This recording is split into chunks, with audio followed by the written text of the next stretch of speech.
I'm Em, And I'm Lex. and we're thrilled to welcome you to the Ready, Set, Coach podcast. Now, we're not just your hosts. We're also mamas, entrepreneurs, coaches, friends, and co-founders of the Ready, Set, Coach community. What began as a pandemic side hustle has blossomed into a vibrant online community crafted by coaches for coaches. So when we're not immersed in our coaching community on Circle, we're busy managing our other businesses, navigating the ups and downs of life, and of course, recording this podcast. This is where we dive deep into epic conversations about life, business, coaching, And everything in between. So are you ready, Lex? I'm set, Em. Let's coach.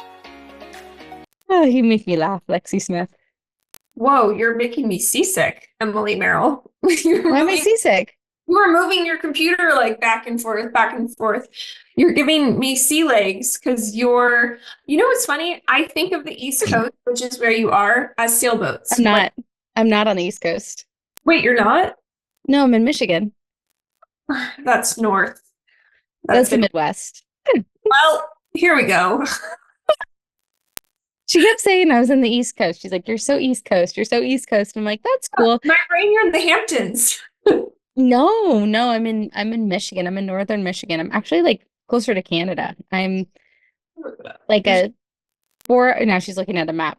She's pulling up a map, ladies and gentlemen, to fly into Detroit, and it's like a 4.5 hour north. Not far from the East Coast. I'm not I'm on the right half of the map. Sure. I mean, this is a bigger argument. I do think that Denver and like Colorado and stuff should be considered the Midwest because it's like midway through the country, more so than say Ohio or Michigan. So I do think there's like a mislabeling of the country, but I don't know who to write a letter to on that one. Well, in my brain, you were on the East Coast, and I thought you were in the Hamptons, and I think of the East Coast as sailboats and sailing. So I was going to make this beautiful tie-in about you're giving me sea legs because I don't know where I'm going. Anyways, hi, everyone. Happy July 2nd. We're coming to you live during a holiday week. We are live, and clearly our brains need to take a moment of vacation because they have turned into chicken salad. Seriously, chicken noodle soup. Chicken Noodle soup. Ooh, speaking of delicious, in Michigan, so like where we are in Michigan, either people have never heard of it before or like really know it, and it is super preppy up here. It's like everyone has like pop collars, and it feels East Coasty in that way of like the kind of Nantucket Red type of vibe. But we went to dinner last night, and they're known for like an olive burger. So it was chopped up green olives mixed with mayonnaise, put on a burger with Swiss cheese, and it was so good. So my question for you, Lexi Smith, is do you like olives?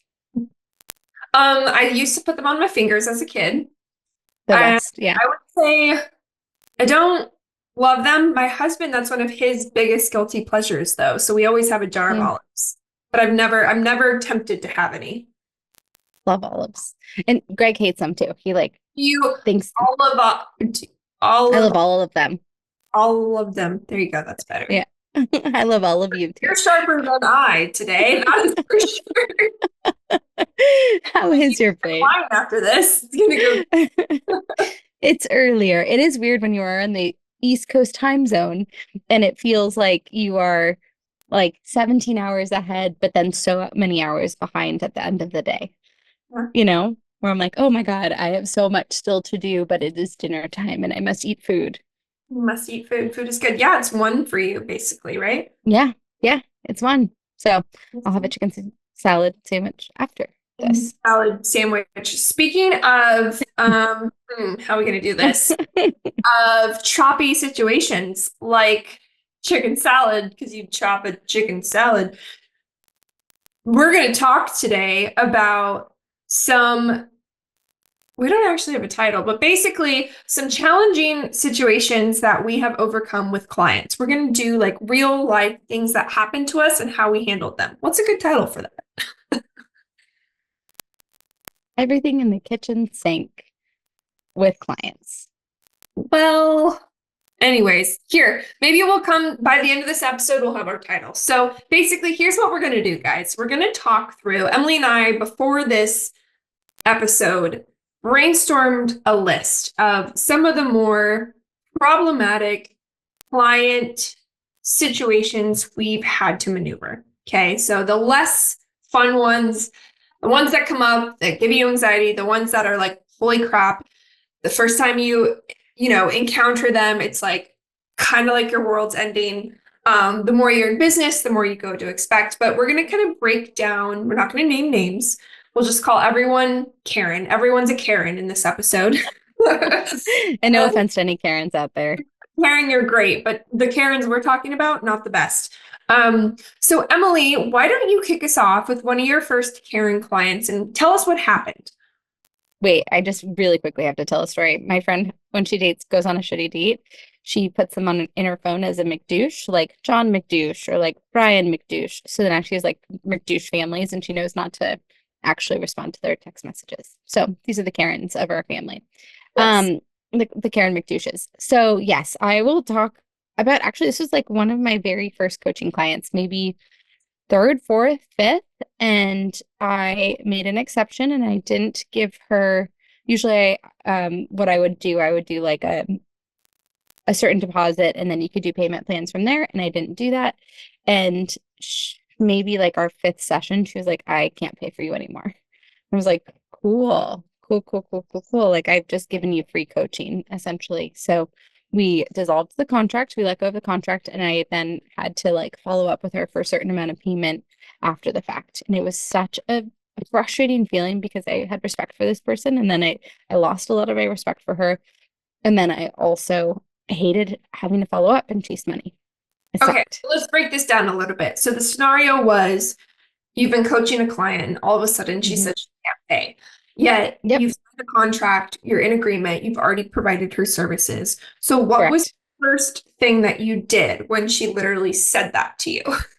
Besides create a voodoo doll with her face, I decided to, I stopped my services. I stopped my access to her or her access to me. And then I came up with like a payment plan forward. Like, this is what I communicate that though. Like, what was your first? Oh gosh, Lex, this was so long ago. What was my first thing that I did? You can think about it if it happened today too. Like, if it were to happen today, how would this? Yeah, this was definitely one of those things. Like, she wasn't a bad client and she was making progress in our time together. But we carved out like a plan moving forward in which she could remit the payment for me. And inclusive of that was like she did some really cool things. So I was like, you can trade services in exchange, and it is applicable to your payment towards me, which I don't think I ever redeemed either, which pisses me off and reminds me like I'm gonna go ask her for those services at some point. But it was a long time ago. But if I was to do it again, I would I would definitely get in writing like how many payments were left and a plan forward of how she was going to remit them to me and in what type of payment it would be received. How did you stomach that? Because that's putting on some big kid pants. Like, that's not necessarily an easy conversation to have, especially if you've built a rapport with this person. Part of me was to pull up the emails to see if I could like find the emails from it. It felt okay that it wasn't a me thing. So like there was a multi-part feeling to this. It wasn't a me thing. It wasn't our work. It was a her thing. And I think the frustration that I felt the most to it was like, how dare she accept this agreement or this work arrangement when she didn't have the capacity to pay and follow through with it. So it was definitely some anger and some like, wow, you've totally mismanaged your funds when I know you're paying X amount to Equinox. Like that hurt my ego. But it also was okay in that in terms of my ego, knowing it wasn't like a me thing, it was a her thing. Yeah. So did you say that to her, or did you handle it more amicably? Okay.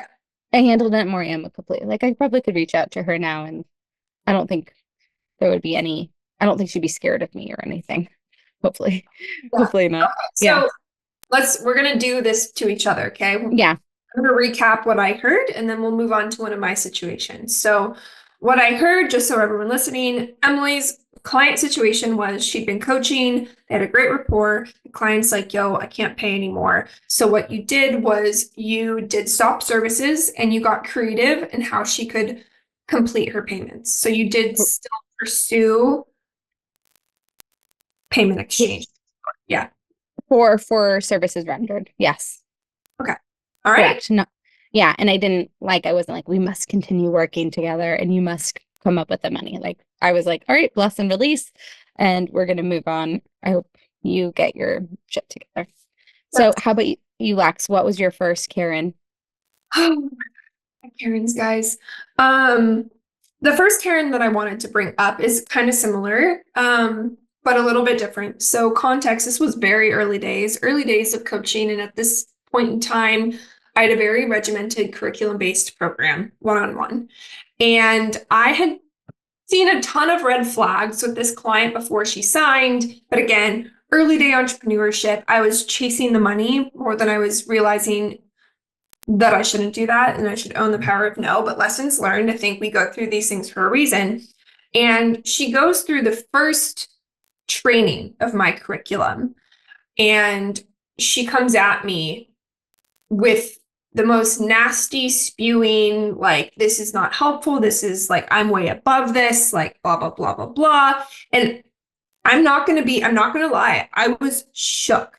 She was not the first person I had ran through this program. Everyone else had loved it. And now here was someone saying like, my program was bad. My teachings weren't up to her level. And it was really unsettling and it rocked me to my core. She was unkind. My first gut reaction was to get defensive, but thankfully, I had built up some sense of backbone and some sense of professional skills throughout my career prior. I took a beat before responding. Luckily, this was conducted via Slack, so I didn't have to face her in real time. And I decided if it was worth my peace, because if someone's that mean, if someone's going to come at me that hard, is it really worth that amount of money, which I think at the time the program was like $3,000. Is it worth that for me to clearly fight this person? I decided no. I decided to take the hit and take the loss. I let her out. I very professional, I put my PR hat on and I'm like, I'm sorry you feel that way. I'm going to, cancel our contract right away. I actually was like, I'm going to refund you fully. I didn't want a thing to do with that lady, because if this is how she treats someone who is in her corner, how is she treating other people in the world? And it's really fun now looking back, however many years later, and her company failed. Just kidding. That's but also I was a red flag saw coming. So that situation was something where I decided a refund and letting them out was significantly more worth me any amount of energy or fight pursuing. Funds. Yeah. So what I'm hearing with this, basically, like from the very first iteration of her experiencing what you had to offer, she was dissatisfied, and you were able to have the exchange over Slack. So you were able to stay cool and stay calm, and you decided it made the most sense for your mental health and for your preservation of self to release her from the contract and to give her a full refund, so you didn't have anything lingering or hanging over your head. So how did she respond when you issued the refund to her? She took the refund and we never spoke again. I'll say it was part mental health, but it was also a business decision, because in the early days of my program, there is nothing good that was going to come with me associating with her and her company. And I'm proud to say now, this many years later, I know my program's phenomenal. So many people went through it that loved it. So she really was kind of that rotten egg. And I'm glad I protected my mental health, but also protected my reputation. And those who I associate with, because if someone were to go through my program, someone were to one-on-one coach with me and then go out in the world, we're tied together by some extent. And I did not want a human being like that tied to my name. I completely understand that and get that, which it brings me in terms of letting someone out of a contract. I've had that experience before where they've said that like they're not as far along as they thought they'd be, or they're not getting like the results that they assumed that they would get working with me, which first off, I want to describe the bodily feeling that when those words land, it feels like being sucker punched. And I'm curious, Lex, have you ever had that feeling where someone has said something like that in terms of like what they think their expectations would be versus their reality in working with you? And have you ever received that that feeling? Well, that one that I just explained, that Karen. Well, Yeah. let's do this. Talk to me about a Karen when you're going through this. I see your eyes kind of going up. What Karen is coming to mind? Talk us through a Yeah. specific situation here so that it becomes real and less hypothetical. Yeah. So this was a specific situation where someone, they felt like they weren't getting the results of working together. And I'll say in terms of the same, in my defense, they also weren't doing any of the things I was telling them to do. And so then they were frustrated with the results. So it was frustrating to hear, but it was also more frustrating because they were so resistant to trying or doing um, or being consistent with the things that we were working towards. So it got to a point where it was like, it makes me, even reflecting back on it, like I feel kind of sick to my stomach because I don't want anyone to ever feel that. Like I would never want someone to be dissatisfied with something that they were experiencing a different feeling from, or that they were hoping to achieve something that they didn't. But also when I've given them like more than my cup's worth of offering, I don't know what to do. So in that specific situation, I ended up releasing the contract and like stopping. I didn't refund them because we had done a ton of work and they had a ton of opportunities, but I was like, I don't feel comfortable continuing on, and it doesn't feel like I if we like even do the 4 more sessions or X number of sessions, that I'm going to get you to the level that you want to get at. And I would feel better just releasing it. And this person was also feeling really scarce about money. So like the money pressure was also creeping up in a lot of our conversations. So, like every time this person was on a payment plan. And so every time the payment hit, there would be like this feeling of, like, fuck, it's happening again. And it'd be reminded of the money that they didn't have and that they weren't getting. And so long story long, I blessed and I released it. And I had that conversation and she was really appreciative of being let out of it. And it ended amicably, but it still was like, it left me having to rebuild my confidence and get my footing back of like, am I capable of this? Am I a good coach? And it left me questioning things for a bit. Looking back, do you think she was very coachable? No, and I think there were some more red flags. And that's something that I should have sought out a little bit more. Like, was this someone who had been coachable? Is this someone who, when I hear like stories that she told, I should have listened for certain things. She was very stubborn. She was a very stubborn person, and I should have asked some more inquisitive questions. Hey everyone, Lex here. And Em. And if you haven't heard, we did something pretty darn cool. We sure did. We launched a completely free community built specifically for coaches. Say it again for the people in the back. We launched a free community for coaches. Tell them quickly who it's for and what we're doing inside, Lex. Sure thing. So it's for anyone from the coaching curious to side hustlers to coaches ready to scale. And through the virtual platform that we've built, we've created a safe and fun space to learn, launch, grow, connect, ideate, collaborate, vent, and evolve together. Nailed it, Lex. Now, while it's free, you must apply in order to gain a free membership. So we can make sure everyone inside is awesome, like us. Apply today at readysetcoachcommunity.com. So we'll call that one the uncoachable Karen. And Ooh, I like that.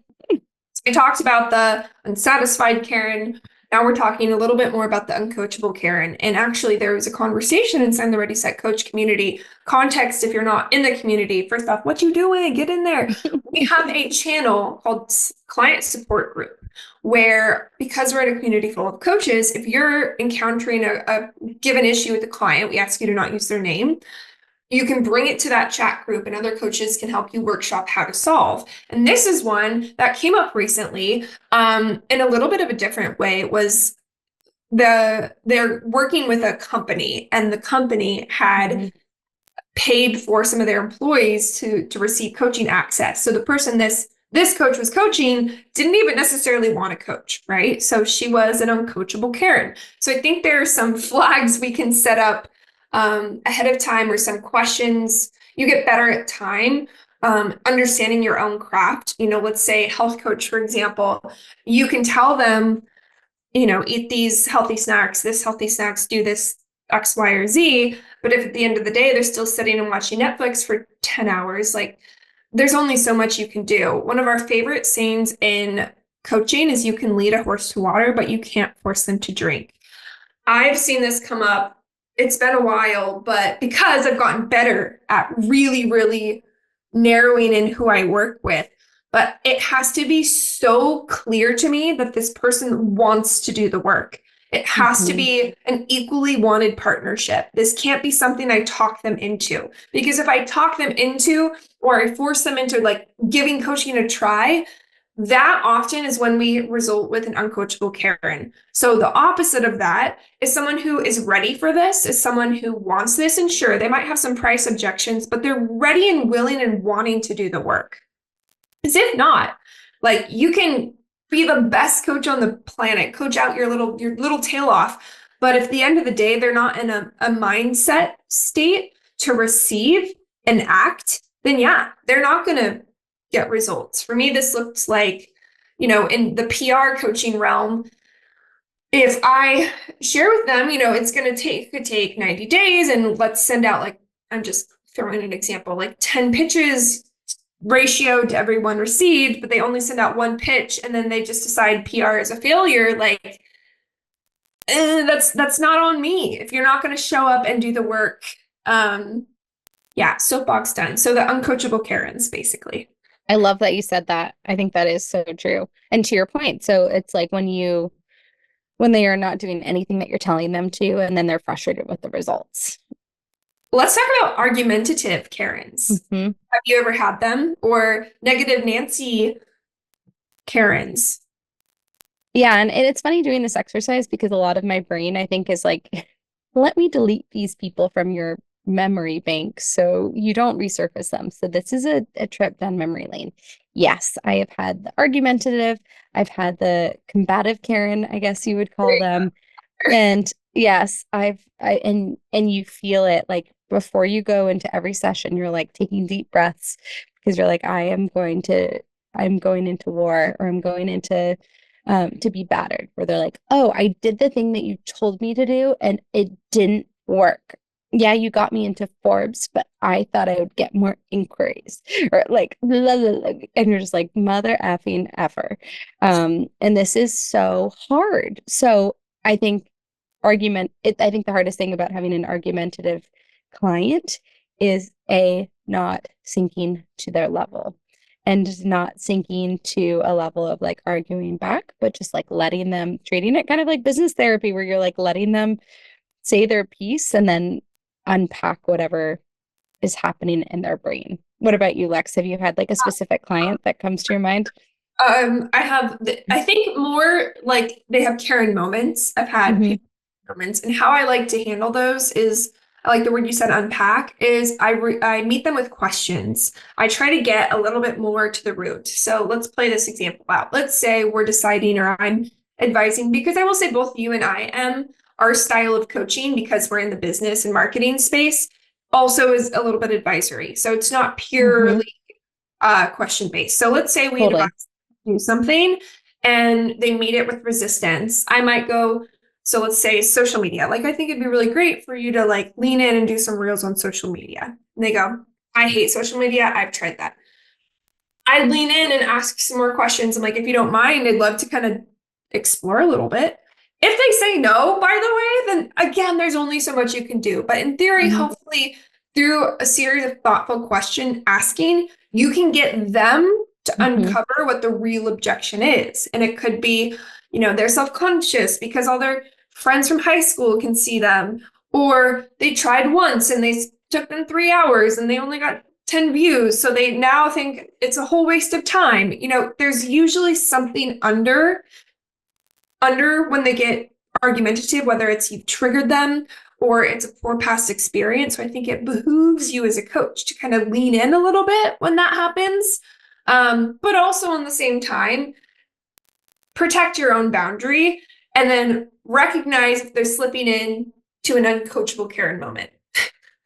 I think that's a beautiful way to take what feels very confrontational and very argumentative and then also make it into like a very active and productive coaching session where a lot of times, to your point, like the argumentative side comes from resistance or it comes from fear or it comes from something else. So like being able to scrape past the rough exterior to uncover what it is.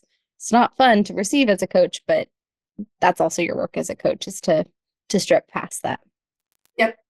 So I'm curious though, like argumentative's something.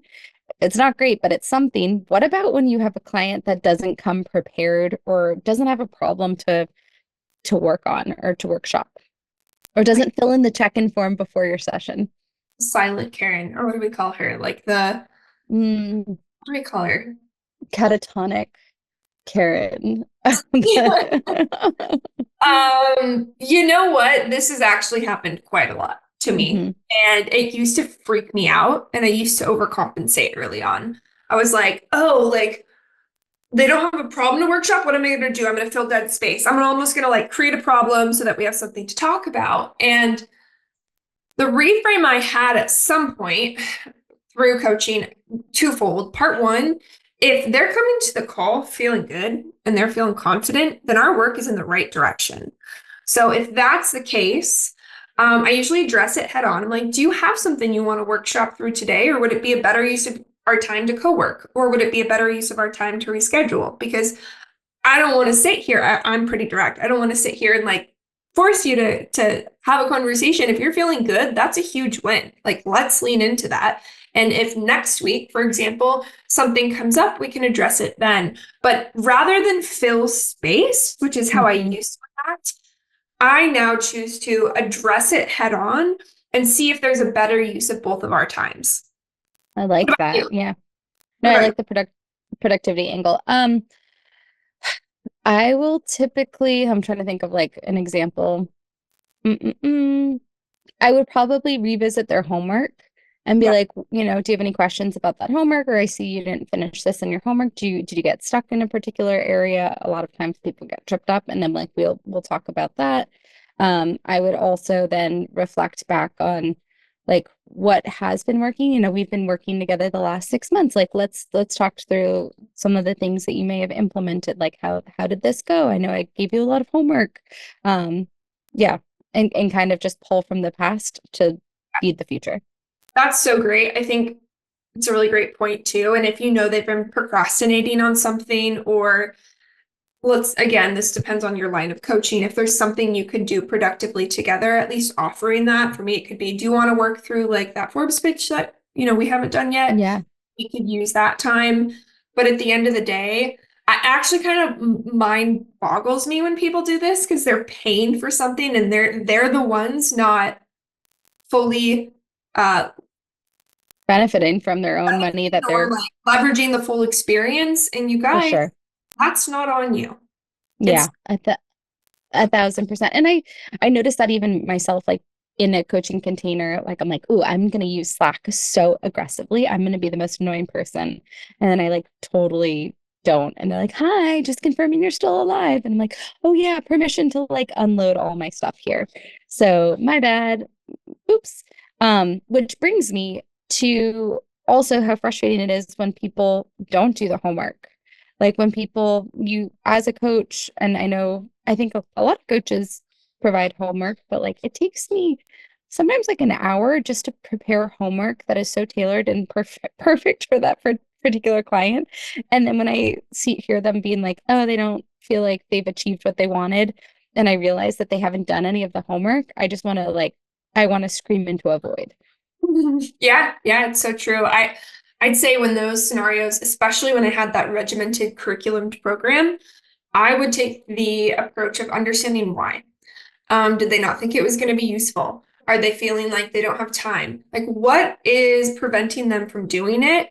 Once we understand that, then we can overcome. If they're feeling overwhelmed, I'm like, okay, let's scale back for a second. Or if it's, I just can't find time, great, we have a 45-minute coaching session.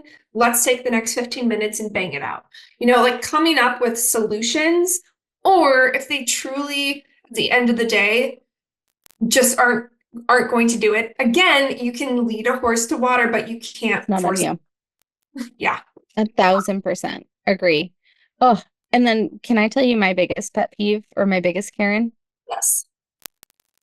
is when you have all of A to Z of what we just listed above, and then they hire another coach and or they hire a coach while you're in a container together.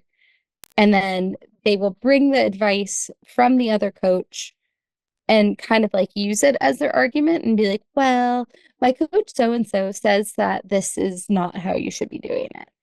And like talk about like having a tutor tell the teacher something else. Like it is the worst and the most frustrating feeling because you were feeling so conflicted of what you were telling the person. And then you were also like, you kind of feel like you're being talked about behind your back to a whole nother person with a whole different methodology and philosophy. And it's like, why the heck did you even hire me in the first place? Oh my God, I've definitely had this. I've definitely overcommitting Karens. Oh, I like that. Yeah. I feel like I could get better. The title of this, Karens. Karen. Karen, the do's, the don'ts, and then please The don't. Karens and coaching. Yeah. Actually, it's not bad. No, Okay. it's not bad. I can think of these Karens who do that, and in retrospect, it's very much ingrained in their personality type. And what I find is that they're not yet ready to face the fact that maybe they're the issue, and that they're looking for a magic pill, something they can buy someone else to prevent them from having to do the hard work. So, yes, you have a thought. Go. Well, I was going to say, like, I love coaching. I'm a coach. But so many times the answers do lie within once you have like let the work marinate a bit more. So for example, like I've found that a lot of my clients will leave and maybe they feel like they still have loose strings, but then they'll come back to me 4 months and they're like, you know what? I finally like finished the homework and I like did the thing that you told me to do and it's been working. And like it takes time to marinate. And I feel like even for me, like I need to take some time off between hiring coaches so I can finish like savoring and soaking up all the goodness of that person before I move on to the next person. Yeah, agreed. I'll also, depending on my rapport with the client and how deep into the relationship we are when this starts happening, I like to finally highlight that there is such thing as having too many cooks in the kitchen. And I will say I'm one of those cooks. So you have 3 cooks you're working with right now, okay? And, I imagine you hired us for different reasons. I can only speak to my kitchen. At the end of the day, like you're the master chef. You need to, since you've decided to hire all these sous chefs, wow, I'm on a roll here. You need people to tune in and take what lands and push away the rest. Because sure, that person might be telling you to do A, this person might be telling you to do B. If you have a list of 20 things, you're probably just going to end up spinning in the pot. So I'm actually very pro, unless it's a completely different, like let's say you have a health coach and a business coach. Those are different and 1,000% non-competitive. Non-competitive, but I am I'm hugely against hiring multiple coaches of similar practices, at least at once. It's too confusing. It's too easy to get swayed, and you end up not listening to the person who matters most, which is yourself. Drop mic. So what's our homework? Oh my God. Oh man. I think your homework is first off just a deep breath. Like I think there is a deep breath here. Like we just talked a lot about things that we have gone through, and I'm curious in listening to this episode, like were there people that stood out to you? Were there memories that were brought to the surface again?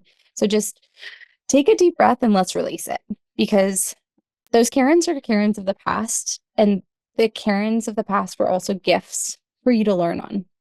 Oh, yeah. So you, in the future, will know and be able to identify that red flag, to know when or how to let out of a contract or never have that happen again, because you'll never be hiring or work with someone that would get you into a position to let out of a contract or not get paid. You know now with great confidence, like you want to work with a type of person that is a homework focused person, and they're going to do the homework and they're going to show up and they're going to move forward towards the goal and without argument. So again, I think while the Karens of the past were like painful, hopefully this episode and this homework is like a reflection of blessing and releasing and preparation for the future. Love you. It's also like anyone you've ever dated before you find your life partner. There's a reason they were in your life. Dude. With that said, until next time on the Ready, Set, Coach podcast. If you're enjoying the Ready, Set, Coach podcast, please leave a review wherever you are listening. For more information about Ready, Set, Coach, visit readysetcoachprogram.com.